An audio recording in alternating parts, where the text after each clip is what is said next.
Congress party MP అభ్యర్థి రఘురామ్ రెడ్డిని అత్యధిక ఓట్ల మెజార్టీతో గెలిపించే దిశగా ప్రతి కార్యకర్త పనిచేయాలని పార్లమెంట్ ఎన్నికల కోఆర్డినేటర్ నాగ సీతారాములు తెలిపారు.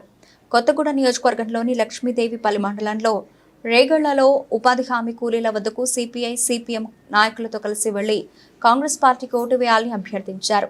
ఉపాధి హామీ పనులను ప్రవేశపెట్టింది అప్పటి యూపీఏ కాంగ్రెస్ ప్రభుత్వం అని తెలియజేశారు.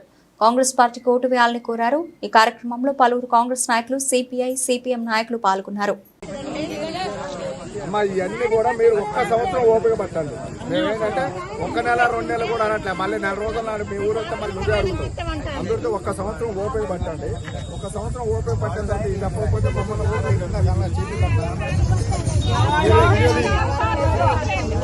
అమ్మా ఆగారు తల్లి దయచేసి అర్థం చేసుకోండి. మీరందరూ అదే ఆ బిల్లులు ఎందుకు రావట్లేదు అనే దాని కొరకు మేము నియోజకవర్గం మొత్తం తిరుగుతున్నాం. మీకు న్యాయం చేయాలనే తిరుగుతున్నాం. ఇక్కడ రాజకీయం లేదు, పక్షపాతం లేదు, ఏదీ లేదు. మీ అందరూ కూడా పేరు పేరున ధన్యవాదాలు. మీకు ఏదైనా సమస్యలు ఉంటే లోకల్ ఉన్నారు, చాలా మంది వాళ్ళకి చెప్పండి. మేము ఎప్పుడు పిలిస్తే అప్పుడు వస్తాం. అందరికీ ధన్యవాదాలు.